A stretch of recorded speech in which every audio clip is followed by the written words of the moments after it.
Обвинителството во Струга денес поднесе ново обвинение против струшкиот градоначалник Рами Смерко.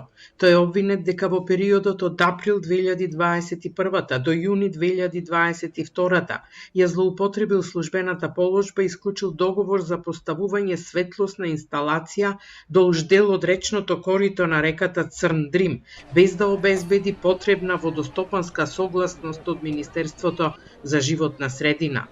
Проектот, според обвинителството, негативно влијаел врз реката. Мерко се товари дека го оштетил општинскиот буџет за повеќе од 100.000 евра, сума исплатена на фирмата изведувач од струшкото село Мислодежда.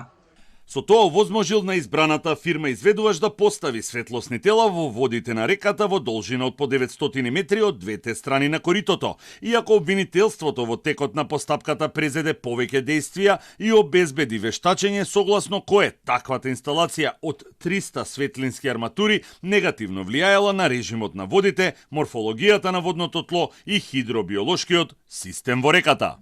Откако во 2023 година Мерко се најде на црната листа на САД поради вмешаност во корупција, против него почнаа да се редат обвиненија. Ова е 10-тото, а за претходните 9 во судовите во Струга и Битола се уште се водат постапки.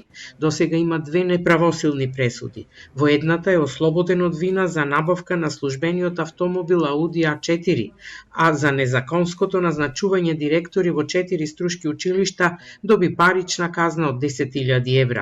Во тек се и други судења, меѓу кои за поставување спомен плоча на општинската зграда и за бесправна градба кај хотелот Дрим, предмет кој денес беше одложен во Основниот суд во Битола.